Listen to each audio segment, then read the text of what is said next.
Hello, and welcome to Nameless Studio. I'm your host, Tyler. Today we're going to continue working on our 11 by 14 encaustic landscape piece.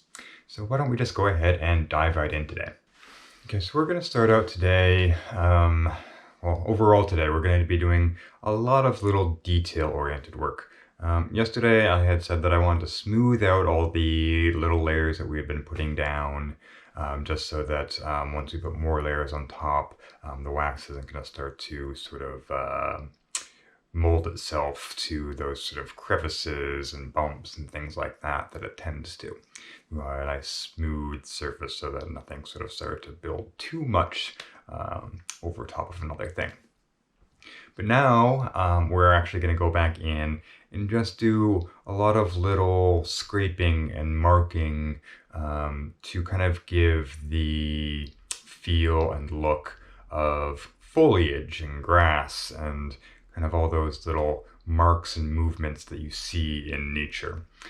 So that once we start putting more layers on top of this, one, I'll bet that's going to show through, but also even if we do cover it, we might still get some sort of information coming through just due to the nature of the marks that we're making. And now we're going to tape some stuff off. We're taping off kind of the area that I'm going to call the bank of the brook. So we tape that a little bit off so that we kind of have a little bit of a guideline to where we're putting in sort of the brook bank, so to speak. And we are going to add a little bit more black. As I said last time, black is not a color that we find in nature really at all. And so using it in art, in these situations can be a little tricky. It comes off as very strong and kind of out of place at times.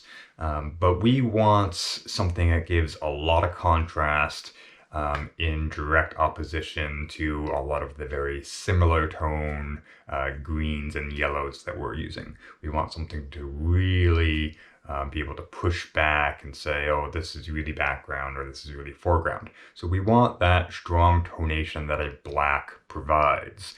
But at the same time, we are going to be kind of covering and masking a lot of this black as we go. But I just wanted to reiterate that black is a very difficult color to use, especially when painting in a more realistic nature, because black does not really find itself in nature. But we're adding just a few little layers here. Like I said, all of it is really just pushing little bits of texture and movement as we're building it up. So it's a lot of little layers.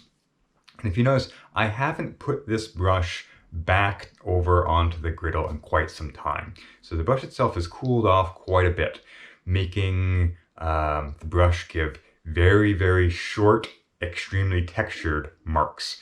The cooler the brush is, the less the paint is going to flow.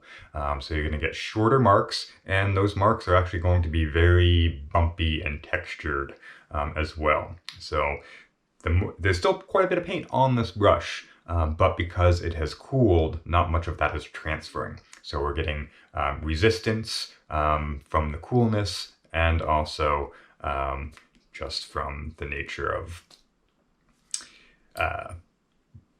encaustic really does work hot on hot for the most part. So now we're going to fuse these layers together just a little bit. We got to be very careful because we are working with a lot of little layers that we don't want to completely change or move once we start firing the upper layers. And the thing with kind of fusing layers, the more you fuse them, the more they sort of suck onto each other. So if you have two layers that are far apart, with say like a layer of clear coat in between them, you can get a lot of dimension going on. But the more that you heat those layers, the more they kind of build into themselves. So you get less dimension doing that. So that's another thing to be careful of.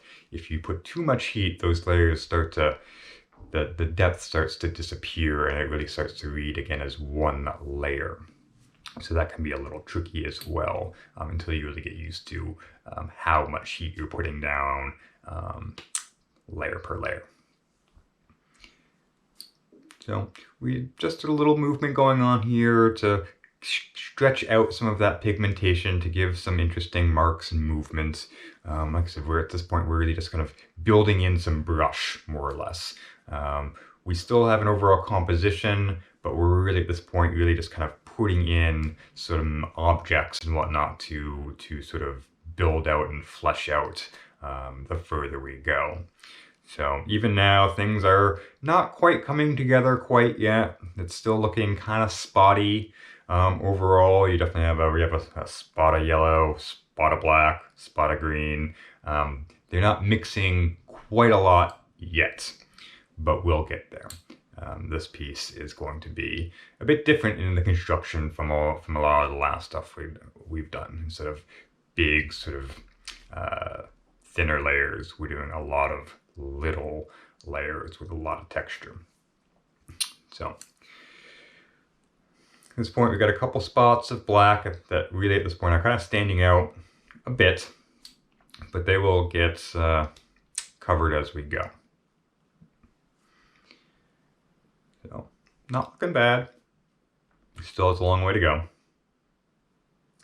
And now we're going to go back in and kind of do what we were doing before, but with this layer now too. We are going to kind of peel things back, add some texture, really play with it a lot. At this point, it's almost kind of like working with a palette knife and doing palette knife painting to a certain degree, or even almost like scratch art in a lot of ways.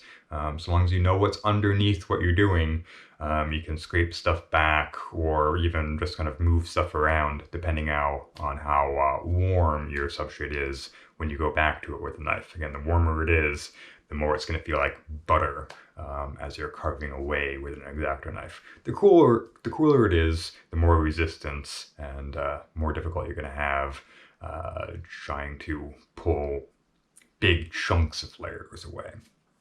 But if you do actually like work on it while it's still warm, it's almost kind of like pushing paint. Again, kind of like a palette knife to a certain degree. And so we're just kind of fleshing a lot of this out. The one thing that we don't want to lose completely in all of this is kind of our bright whites. Because overall this piece is going to have a haze of green about it. And then we have our dark black element. We need to counter that with brighter, whiter elements to really hit home the opposing factor to that black. So it's another reason why I keep on going back in after each layer, just so that I can bring back some of those whiter, brighter elements so that we don't lose them. Because the one thing I do not want to do is actually add white at this point. Much like watercolors. When you're working with watercolors, adding white watercolor, you can do it on occasion for certain highlights and little spots here and there, but it can look awkward when you add like an actual wash of white. You really want to be building around your piece so that really the white that you're showing is the base of the paper. And that's a similar approach that I at least take to encaustics. It's that same sort of layer building. It is much easier to scrape away and remove and rebuild with encaustics than it is with watercolor. But I always like to look at it in a very similar sort of building process for composition. Those whites that are there initially are going to be the whitest of the whites.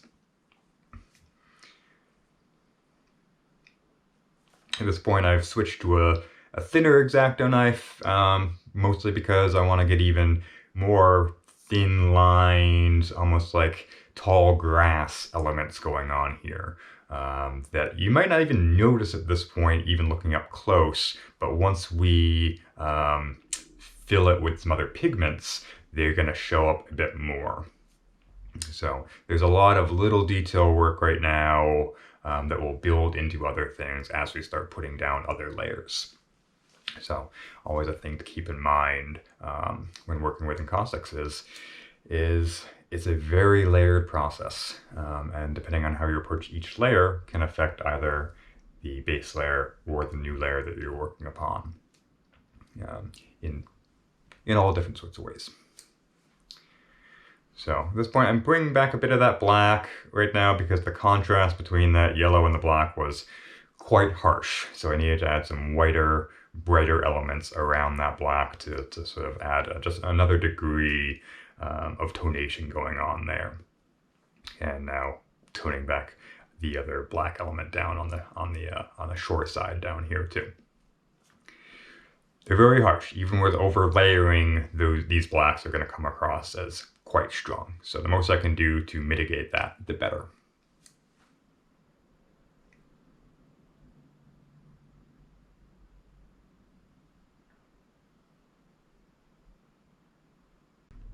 All right, and that is all we have today.